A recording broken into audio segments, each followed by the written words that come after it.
You know that little skin tag you've got, or that nagging cough? Maybe an ache in your leg that just won't quit. What if those aren't just random annoyances? What if they're actually messages? Well, today we're going to decode the warning signs your body might be sending you, all based on some really fascinating connections found in our source material. So let me just ask you straight up, is your body trying to tell you something?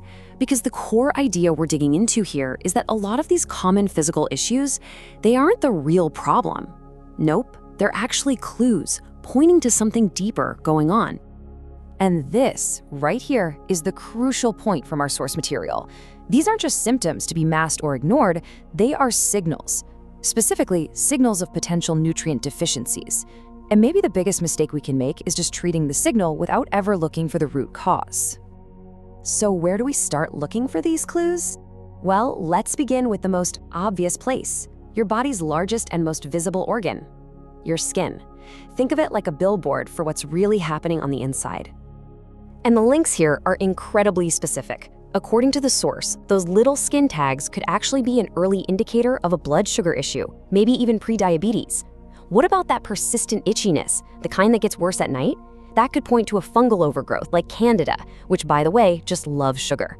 And if your nails are constantly breaking, that's a classic sign of a biotin deficiency.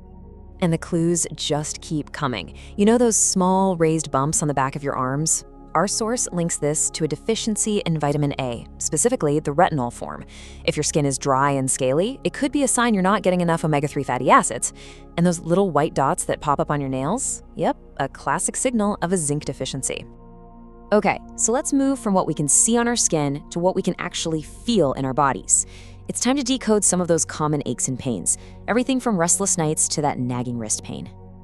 Now, this is a fantastic example of how one single deficiency can show up in different ways. Our source connects both restless legs and that pins and needles feeling in your feet to the very same thing, a vitamin B1 deficiency. Meanwhile, carpal tunnel syndrome, that pain and swelling in the wrist, is linked to a lack of vitamin B6. And for those nerve-related issues, like the tingling and numbness, the source highlights a very specific form of B1 called benfotiamine.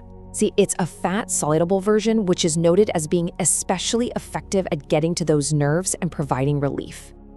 Ever wondered why leg cramps always seem to strike in the middle of the night or early morning? Well, the source explains that our magnesium levels actually follow a circadian rhythm, and they hit their lowest point right before dawn. So a deficiency can cause those cramps or even migraines at that exact time. And this next one is really crucial. Chest pain, or pain that radiates down the left arm, is linked to a potential vitamin E deficiency that can affect how much oxygen your heart is getting. And just like with B1, the source points to a specific form of vitamin E for this. They're called tocotrienols. They're described as a much more potent type of vitamin E, said to be particularly great for the heart and for helping your body use oxygen more efficiently. All right, so we've covered the skin and our aches and pains. Now let's turn inward to some of the less visible, but just as important, internal red flags that our bodies might be waving. These might seem like minor things, but they can be pretty significant signals. Bleeding gums when you brush, the source points right to a vitamin C deficiency, which you need for strong capillaries. That chronic cough that won't go away could actually have two causes, either a calcium deficiency creating a little spasm, or even acid reflux irritating your throat. And frequent nosebleeds, that could mean a lack of vitamin K1 for blood clotting, or, again, that same vitamin C deficiency. And notice how often zinc keeps popping up. According to the source, issues like stomach ulcers or gastritis can be linked to not having enough zinc, since it's so critical for healing. And yep, zinc is also flagged as a key factor in a decreased libido.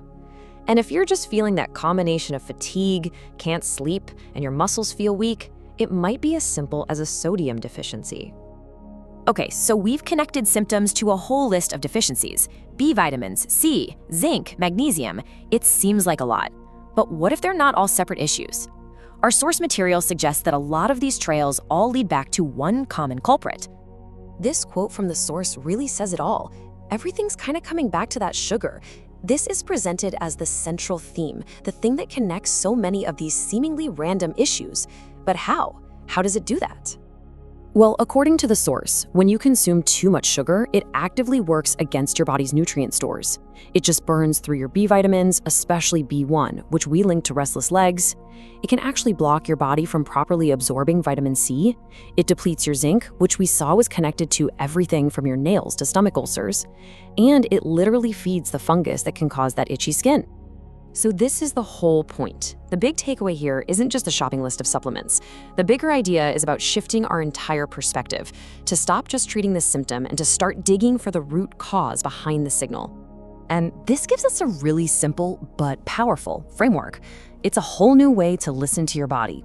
Step 1, just notice the sign, don't just dismiss it. Step 2, use that sign as a clue to figure out the potential nutrient deficiency.